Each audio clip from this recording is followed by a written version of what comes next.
de otros golpes fuertes entre Milei, Macri, la oposición, el oficialismo, los dialoguistas, no los dialoguistas, pero qué golpe fuerte para el peronismo esto, ¿no?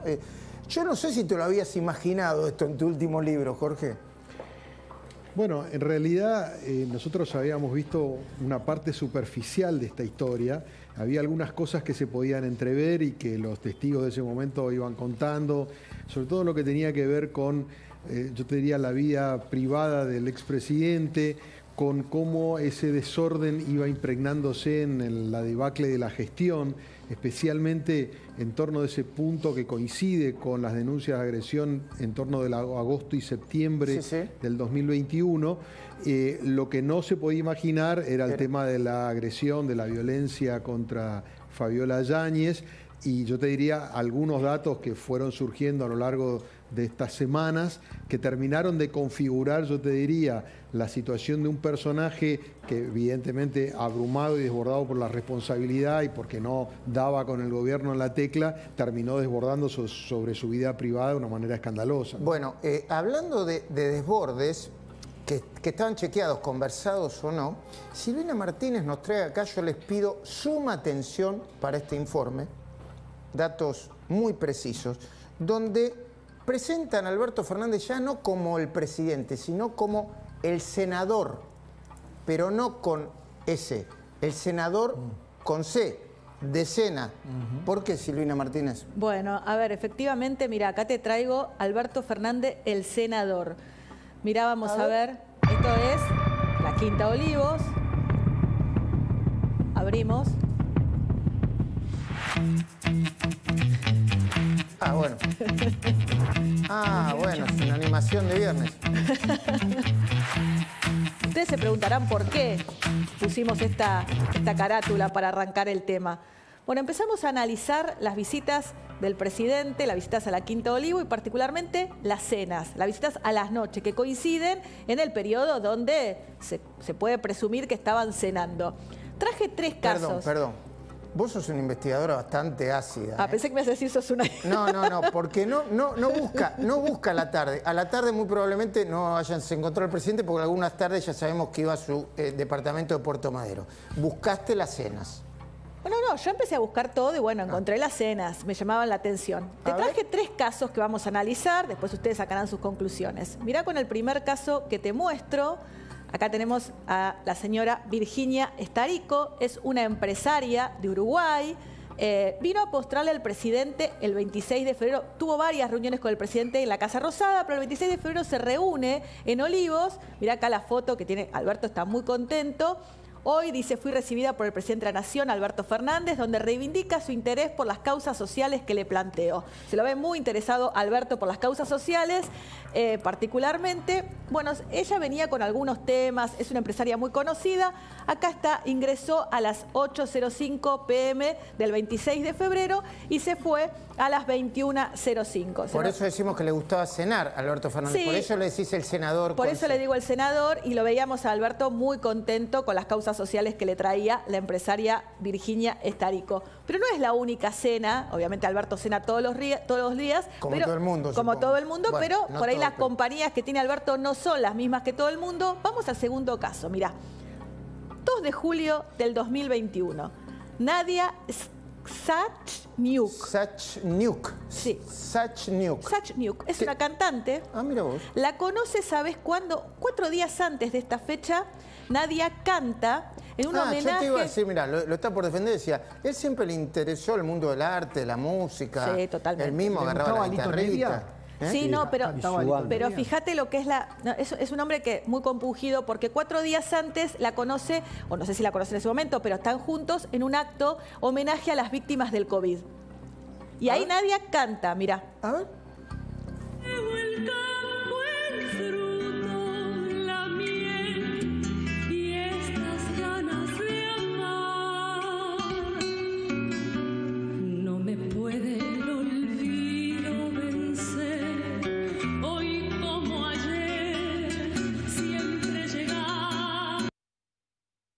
Lo que se ve es al presidente con barbijo y de nuevo remitimos a la pandemia, ¿no? Y al COVID. Ahora te voy a contar algo con relación a eso. Él quedó tan mal de este homenaje que 4 días después quiso seguir homenajeando a las víctimas del COVID y le invitó a cenar a la Quinta de Olivos. Pero acá hay un dato no menor. Acá vamos a ver las fechas donde ingresó la cantante junto con otras personas. Había toque de queda en ese momento. Ella ingresa el 2 de julio a las 21:30 y se va el 2 de julio a las 23:56. En este momento la gente no podía salir de su casa desde las 20 hasta las 6 de la mañana. Había toque de queda. Vamos de nuevo. Esta causa incluye una palabrita, ahora Luis Gallo tiene una cosa, se llama abuso de poder. Si vos como presidente determinás el toque de queda en una situación de emergencia, perdón que te interrumpa, Silvina, Pablo, ayúdame con esto, Jorge, ayúdame con esto, no podés hacer tus actividades normales en el medio del toque de queda, no podés. Es como si el presidente, voy a decir, absolutamente provocador lo que voy a decir, es como si el presidente Volodymyr Zelensky mandara a los soldados ucranianos a la guerra con Rusia, mientras él en su palacio, a resguardo, estuviera de cena, privilegiados, ¿no? Porque era un estado de guerra, ¿te acordás? Claro. Y él era el general, el comandante, adelante, comandante, y a mí no se me van los vivos.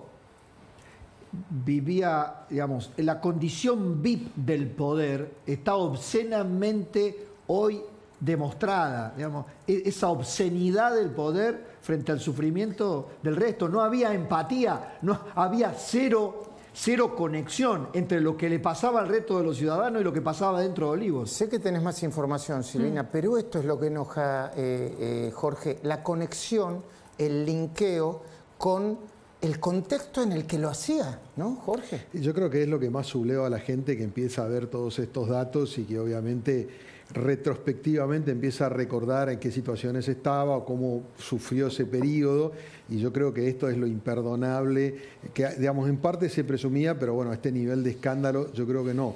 Y un dato que a mí me pareció interesante, un poco trabajando para algún texto en estos días, es que cómo Alberto simulaba este tipo de encuentros y reuniones y trataba de enmascararla con el interés por el arte. Recordarás aquella famosa pintora mendocina que invitó en ese caso a almorzar, no a cenar, y bueno, manifestaba siempre como tratando de disimular, incluso frente a su entorno, como encontrar los argumentos. Esa vez que se encontró con Liz Solari, que reclamaba un tema de un acuerdo con China, en fin, como que se identificaba con las causas y disimulaba lo que podía ser algún tipo de vinculación personal con esas personas, ¿no? Jorge, qué elegante, qué buen lenguaje que tenés y qué brutal es al mismo tiempo tu lenguaje. ¿Cómo intentaba enmascarar? Claro. A ver, yo no voy a hablar ni de las mujeres, no es que no me importa lo que hizo. Cada uno es adulto, asumirá lo que tiene que asumir. Pero las presentaba de una manera o las enmascaraba y estaba haciendo cualquiera. Vamos de nuevo. La situación de las actrices. Sí, la situación, el teatro, claro, el cine. Y en este caso, en el medio del toque de queda. Vamos, a ver, estamos hablando, de nuevo, en el medio de un toque de queda. Es grave esto, Silvina. Imagínate la hipocresía de 4 días antes estar homenajeando a las víctimas del COVID y después estar cenando en la Quinta de Olivos con un grupo de gente cuando en realidad no podían ni juntarse un grupo de gente porque estaba prohibido, ni hacerlo en ese horario. O sea, todas las normas que él mismo había dictado las vulneraba en ese momento. O sea, esto es otro pequeño Olivos Gate. Sí, sí, claro. O sea, viste que había, no sé si pequeño, la foto del Olivos Gate del cumpleaños de Fabiola, esto es otro Olivos Gate. Una de las máximas obras de Ernest Hemingway fue París era una fiesta. Sí. Olivos era una fiesta, permanente, continua. Brutal esto, ¿eh? Brutal. Sí. Olivos era una fiesta. Brutal, Silvina, este dato. Sí.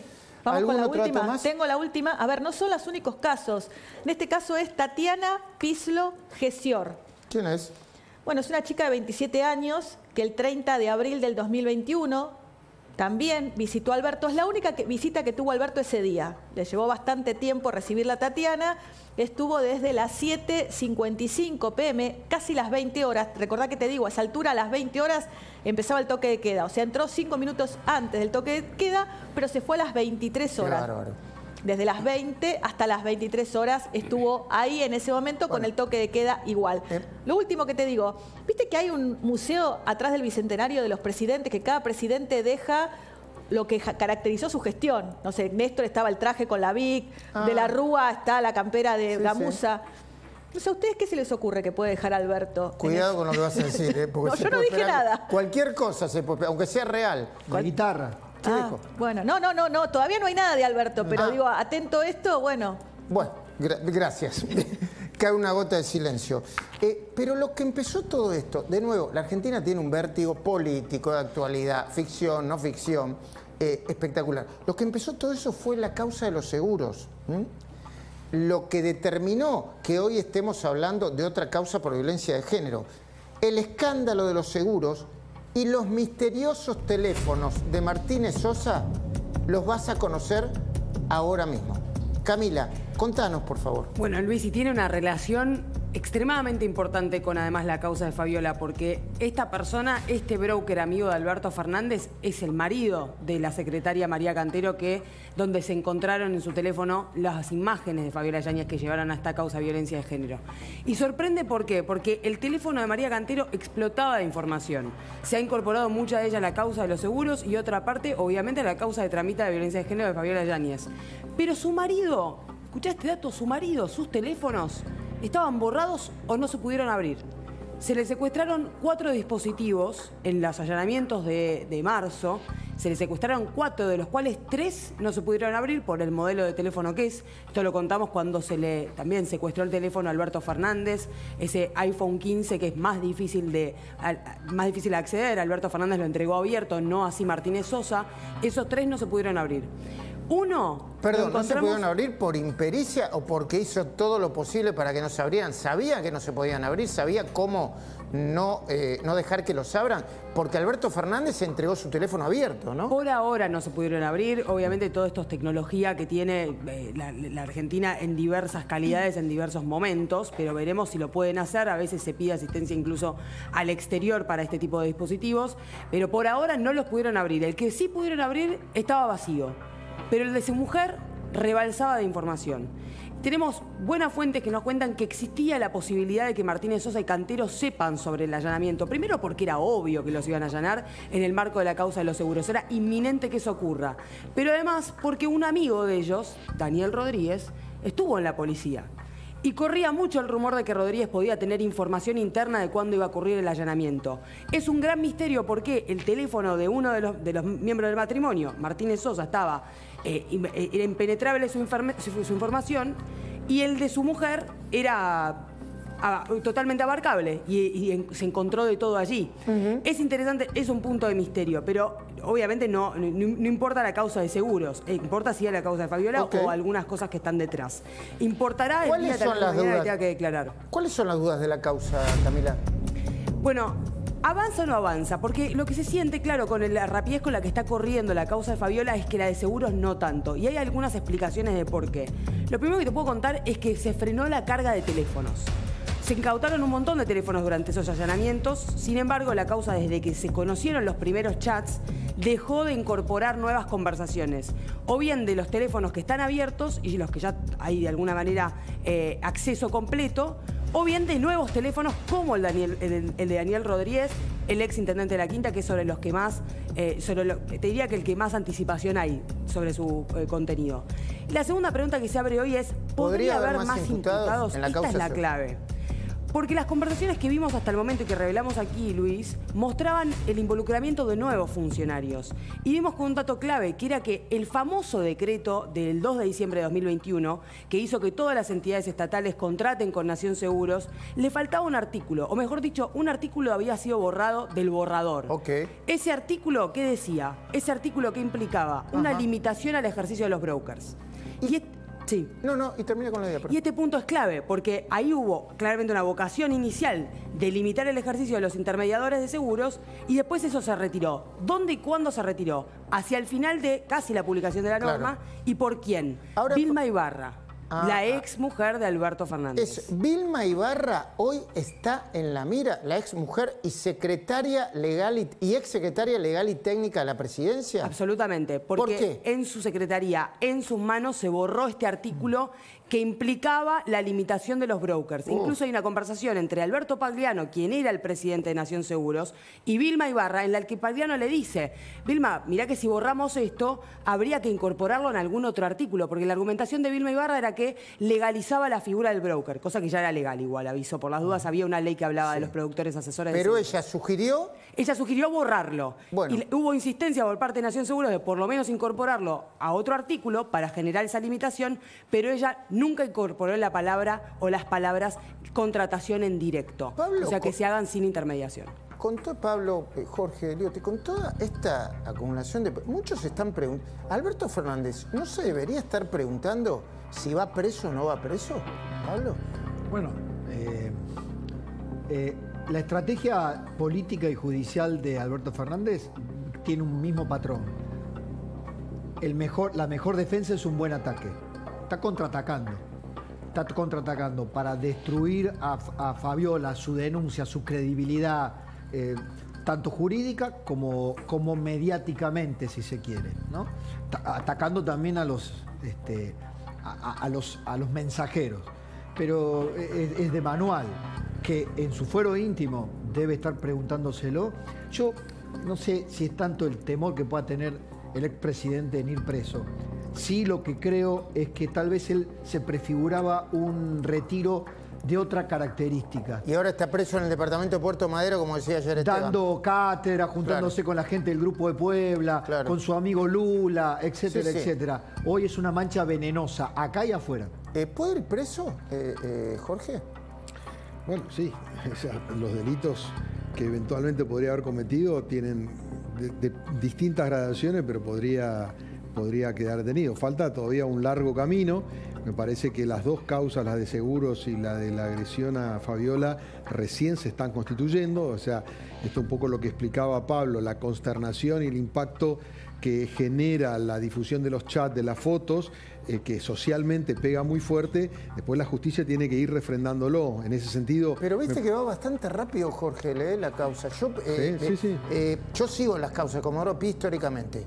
Y esta tiene una velocidad, no sé si es por una causa de violencia de género o porque al mismo tiempo es un caso testigo, ¿no? Y ejemplar, porque por primera vez incluye como sospechoso a un expresidente. Sí, es así. Están citando a los testigos. La más importante ayer fue María Canteros. El lunes es muy gravitante lo que diga Daniel Rodríguez. Según todos los que pululaban por la Quinta de Olivos, no solamente era el mandamás de ese espacio, sino que era el único que tenía acceso a la intimidad del matrimonio, o sea, que tenía acceso al chalet, al primer piso del chalet presidencial allí, porque Olivos es muy grande, dice, ¿no? Que va a ser el listado de preguntas que tienen para Daniel Rodríguez es un libro, Por eso, sumar nuevos elementos es fundamental para la causa. Si, por ejemplo, Daniel Rodríguez dice que vio alguna situación de violencia, ya no es solamente los chats de Fabiola con su correlato en la comunicación con Cantero. Ya es una persona testigo ocular que incluso tenía una relación directa con el expresidente. Entonces, me parece que esos datos son sumamente importantes. Lo mismo después cuando declare el médico de la unidad presidencial, ¿no? Si en algún momento atendió o no. Otro testigo clave. Y además, de nuevo, hay que recordar a la audiencia, porque es muy vertiginoso esto, que tiene un montón de casos que se acumulan. ¿Me recordás, Silvina? Violencia... Lesiones graves. Lesiones graves. Además agravadas por el vínculo y la condición, y amenazas coactivas y bueno, y también abuso de poder. Abuso de autoridad, exacto. Y abuso de autoridad, exacto, ¿no? Que es muy importante. Y hablando de abuso de autoridad, ¿es el momento, Lari, de presentar la información de Luis Gasulla? ¿Sí? ¿Larisa? ¿Sí? Bueno. Esto es una causa abierta por abuso de autoridad a partir de la información que dio nuestro querido colega y amigo Luis Gasulla como impacto por información que había dado nuestra colega Mercedes Ninzi. ¿Qué acaba de suceder, Luis Gasulla? Contanos, por favor. Hoy por la tarde, después de las informaciones periodísticas que vos mencionabas, la PCA oficializó a través orden directa de Patricia Bullrich una denuncia, ya hay secreto de sumario, contra José Glinsky y Tamara Pettinato. Lo que hicieron fue, en realidad, documentar todas las cosas que encontraron en la PCA para que lo investiguen en Lomas de Zamora. ¿Y por qué me dirás Lomas de Zamora? Sí, yo te iba a preguntar, ¿por qué la denuncia la hizo el Ministerio de Seguridad actual, Patricia Bullrich, digamos, la gente de Patricia Bullrich, en un juzgado de Lomas de Zamora? Bueno, porque muchos de los hechos y porque la PCA, además, habrían ocurrido en el Aeropuerto Internacional de Ezeiza. ¿Por qué? Porque lo que sospechan, y esto fue una revelación que tuvo Mercedes Ninzi, y que acá profundizamos, fue que había un vía libre para que en los aeropuertos, en el Internacional y en Jorge Newbery, Glinsky, amigos, familiares y Tamara Pettinato, nadie los controlase. Podían entrar y salir por los aeropuertos libremente. Y perdón, precisemos el contexto de nuevo. Esto en el medio de la pandemia, ¿no?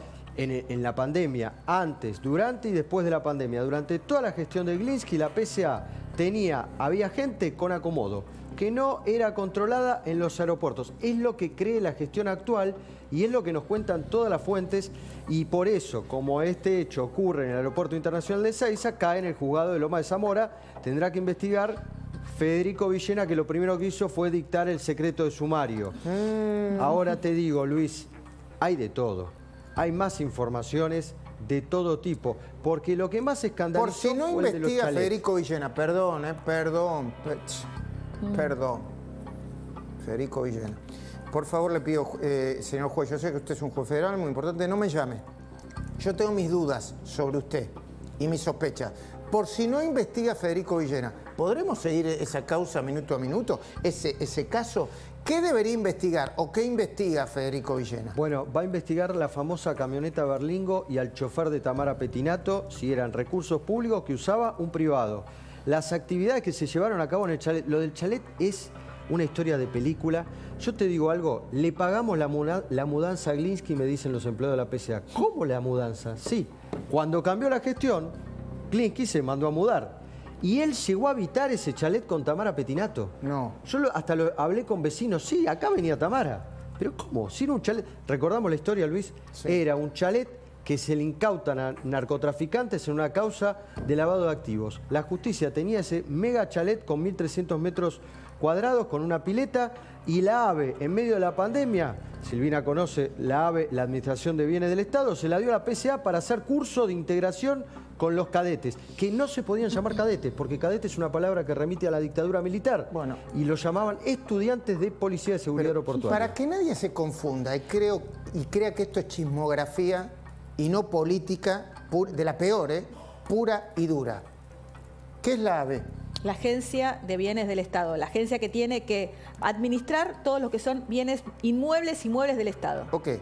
¿Qué hace la AVE con un inmueble que normalmente se le expropia a los delincuentes por el crimen organizado? Claro, lo que tiene que hacer es darle una finalidad que tenga que tener el fin para el cual, la sociedad, la comunidad, por eso a veces tiene que ver con, algún ministerio, se supone un ejemplo, lancha por ejemplo, una lancha que fue secuestrada o expropiada a los narcotraficantes o algún... Se le da prefectura, por ejemplo. Los autos y las propiedades de Lázaro Báez, bueno, que se entregaron. En otros casos se remataban porque tenés mayor valor para eso. En el caso de un inmueble de estas características, lo rematás, que no pueda darse uso para fines de una dependencia del Estado, claro, se recupera el dinero. ¿Qué le reprochábamos nosotros al gobierno? Le reprochamos como periodistas y como ciudadanos que algunos de esos bienes, que pueden ser por delito, porque quedan, qué sé yo, se los revolearan a las cooperativas y a Juan Grabois. Y a los sindicatos. Y a los sindicatos, ¿no? Hubo una denuncia de la cornisa, de Silvina Martínez, por la cual demostramos que en noviembre de 2023, Alberto Fernández, el gobierno de Alberto Fernández, y la AVE, ¿qué fue lo que hizo? 13 terrenos inmensos en Ezeiza le entregó a 13 sindicatos diferentes. Bueno, y además no sabes dónde, en los mejores lugares de la provincia de Buenos Aires. Cuestión que está investigando y sigue investigando, entiendo, el Ministerio de Defensa, según el ministro Luis Petri. Entonces, Glansky, ¿qué hizo de acuerdo a lo que dice Gasulla? Glinsky, perdón. ¿Qué hizo Glinsky de acuerdo a lo que dice Gasulla? Se fue a vivir, o sea, si esto se confirma, yo creo que insisto con el peculado. Pero, y además el peculado. Hay que ver cómo aplica el peculado. Es un diputado nacional. El desvío o el uso indebido de fondos o bienes públicos para uso personal. Yo te aporto algo más, Luis. Pero déjame decirte esto. Es un diputado nacional. Que deje la banca.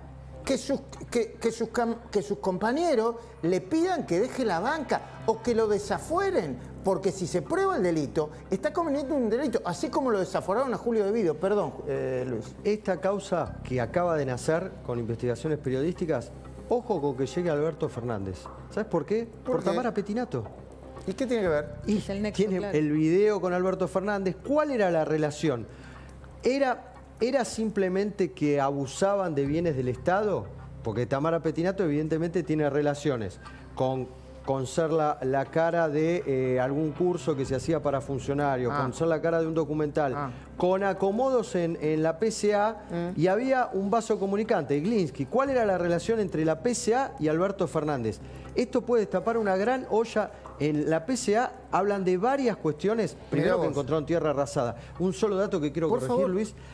Yo hablé del uso del avión de la PCA. Era un avión de la Policía Federal. El avión oficial de la PCA lo encontraron abandonado la gestión actual en un campo perdido en la provincia de Buenos Aires. Obviamente no se podía usar para nada. No, es mentira. No puede ser cierto eso. No, ratifícame eso. ¿Cómo decís vos? Yo te dije que usaba Glinsky, Tamara Pettinato, un avión de la PCA. Falso, era un avión de la Policía Federal. ¿Por qué? Porque el avión de la PCA ya no sirve para nada. Estaba abandonado en un campo en la provincia de Buenos Aires. ¿Nosotros perdimos la capacidad de sorpresa o lo que estamos escuchando es una barbaridad, Pablo? No, hay un efecto, muchas veces se produce un efecto anestesia. Las denuncias superpuestas en capas. Pasó en los casos de corrupción del kirchnerismo, por ejemplo. Pero sobre todo cuando no encuentran una respuesta. Claro, una causa que después creo que salió sobreseída, Cristina, por la cual Cristina y Néstor, ¿te acordás, no? Salió sobreseída, pero después vino marcha atrás en la Cámara. ¿Sabés de qué causa estoy hablando, no? La que llevaban los bienes, los diarios, sí. Y aparentemente vos me decís que el señor, de nuevo el apellido para no... José Glinsky usaba el avión junto con Tamara Pettinato para... Ir a Comodoro Rivadavia, lugar en el mundo de Glinsky. Claro. No puede ser. Y te digo algo más. Acá sabés también quién van a tener que investigar. ¿Te acordás de la ministra de Seguridad de Cristina, Cecilia Rodríguez? Sí. Bueno, era la jefa de gabinete de la PCA. La misma Cecilia Rodríguez que quedó involucrada en el tema Lázaro Báez, fiscal Campagnoli, ¿te acordás? Sí, claro, en el 2013, 2014. Sí. Bueno, pero no nos vayamos tan para atrás. Y ahora sigamos. El señor Glinsky es el mismo que cuando explotó el tema del video de Alberto Fernández filmando a Tamara Pettinato, dijo palabra más, palabra menos que... Y mucho hateo por decir que ella fue víctima de una operación enorme, digamos, y una campaña de hostigamiento enorme. Qué sé yo, me parece que pasado los temas personales, uno de estas cosas tiene que salir fortalecido, ¿no? Porque si no, el objetivo es que te encierres, que te guardes, que no digas más nada, que no puedas hablar, que no puedas opinar.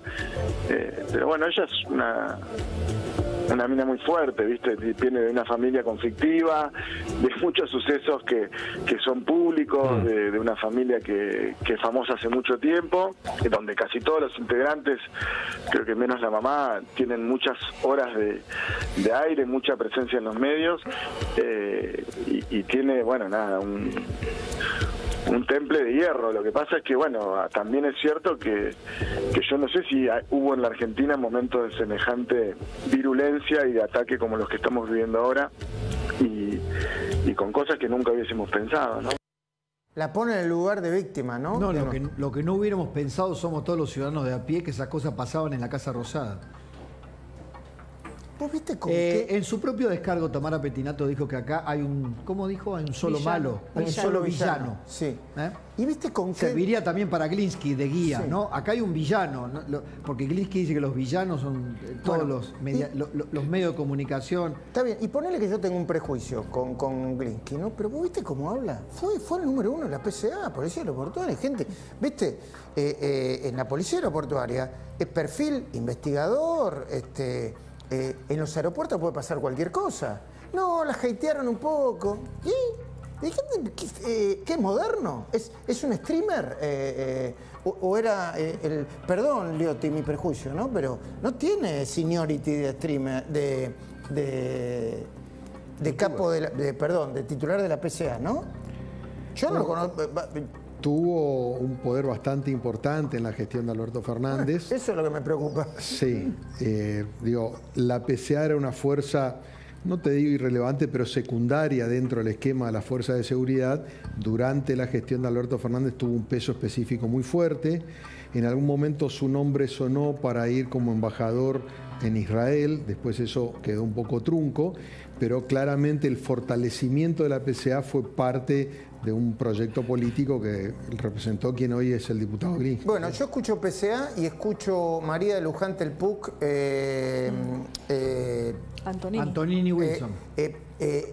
Sorprendiendo, infragante, Antonini y Wilson, entrando 800.000, una valija $800.000, que según Hugo Alconadamón eran en total 4 millones de dólares. Pero ¿qué más me quería decir, Luis Gasulla, con respecto a esto? Bueno, en el último año, Glinsky prácticamente no firmó ninguna resolución, estaba, según me cuentan en la PCA, ausente totalmente, había delegado todo. ¿Por qué? Por la campaña y por el noviazgo. Y por otra parte, te digo, Luis... ¿Qué te mirás el reloj? No empecé. ¿Qué pasó? ¿Te mirás el reloj por algo? No. Te digo que algo que casi es una parábola del kirchnerismo y cómo termina Alberto Fernández. En los cursos internos para ser integrante de la Policía de Seguridad Aeroportuaria tenías más horas cátedra de género y de cuestiones de género que de cómo desactivar un ataque terrorista en un aeropuerto. Terminamos con Alberto Fernández denunciado por violencia de género. Qué fuerte, ¿eh? Bueno, miren, hablando de reloj, hace un ratito, Milei se preguntaba, ¿qué hacían votando juntos el kirchnerismo y Juntos por el Cambio? En el marco de una pelea o no pelea, no se termina de entender. Milei versus Macri, mirá. Vean las declaraciones de Néstor Kirchner en el año 2010, de la señora Cristina Fernández de Kirchner o del propio Miguel Pichetto. Todos votaron en contra del 82% móvil. De hecho, la señora Cristina Fernández de Kirchner vetó el 82% móvil, que durante el gobierno del presidente Macri eso se intentó corregir.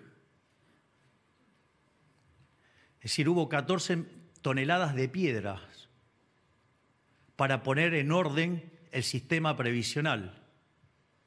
Entonces la pregunta es,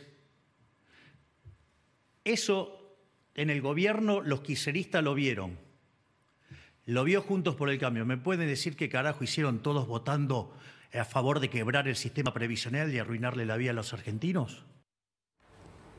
¿Me pueden decir qué carajo hicieron todos votando, arruinándole la vida a los argentinos y poniendo en riesgo el sistema previsional, Pablo? El presidente debería preguntarle al propio Guillermo Francos, a su segundo, el vicejefe de gabinete, y a una mujer que integra también en la jefatura de gabinete. ¿Por qué? Si no le pregunto al presidente, se lo pregunto yo, que el domingo lo tengo en la cornisa, Guillermo Franco. ¿Qué le debería preguntar? Porque los senadores del PRO, vapuleados por el presidente y vapuleados por el expresidente Mauricio Macri, estaban negociando con José Rolandi, el número 2 de jefatura de gabinete, hace una semana, la conformación de una masa crítica para dejarle en bandeja al presidente el veto parcial. Es decir, negociando una disminución del impacto de la modificación de las jubilaciones. Estaban haciendo política,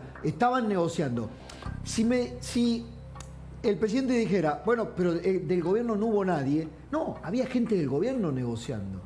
Que yo no estoy justificando ni a los senadores ni a nadie. Digo, acá parece un cortocircuito donde cada uno se saca una foto diciendo, yo no fui. Pero yo no fui. Macri dice, yo no envié a los senadores. De hecho, escribió en un Tienen razón Milei. Milei dice, son todos unos degenerados fiscales. Pero había alguien negociando. Ahora, pero Macri dice, yo estoy en contra de lo que se decidió porque no quiero que se rompa el sistema previsional. ¿Qué información tenés, Jorge? Bueno, yo te diría que... Adelanto de la columna del domingo de Jorge Liotti, exclusivo. No. Fue una semana realmente compleja en el Congreso porque develó, después de varias semanas que estuvimos con el tema que hablábamos hace un rato de los chats, un presente, fuimos rápidamente del pasado al presente en un contexto complejo en el Congreso de atomización de todos los bloques, una dificultad de representación y de liderazgo bastante generalizado. El corolario fue el tema jubilaciones, que a Milei le importa claramente mucho más incluso que el rechazo al DNU de los fondos reservados para la CIDE, porque jubilaciones para él representa un desafío al equilibrio fiscal y de alguna manera ese es el corazón de su plan económico. Y allí hay, yo te diría, dos posturas, porque lo que llamó la atención básicamente ha sido la posición de los senadores del PRO y ahí está el conflicto. Porque recordemos que cuando se votó el rechazo al DNU, en diputados esa noche cenaron Milei con Macri. Macri supuestamente le explicó las razones por las que rechazaba eso y supuestamente había una especie de aceptación de eso. Lo que no estaba previsto es lo que pasó ayer con jubilaciones y por eso aparece el cruce de acusaciones. Milei por primera vez habla de Macri diciendo no controla a su tropa, es la primera vez que se expresa de ese modo. Macri, dicen los senadores que lo consultaron y que él no movió ninguna ficha, con lo cual los senadores dicen, él es tan corresponsable como nosotros. Macri hoy se despegó porque dijo, yo no estoy de acuerdo con el veto.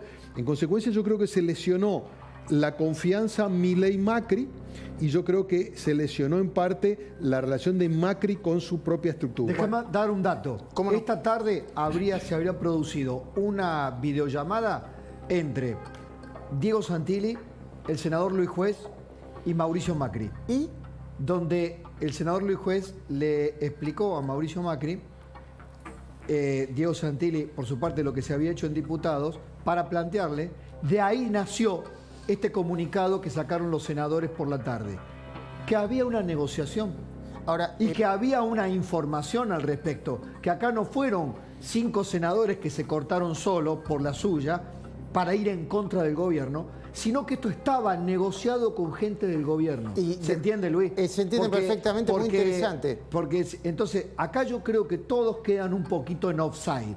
Como dice Jorge, para el presidente el tema jubilatorio es liminal, bueno, es fundamental. de hecho en la narrativa, dijo hoy el presidente... Pero entonces, en jefatura de gabinete no le informan de las negociaciones al presidente, no está al tanto o no lo ponen al tanto.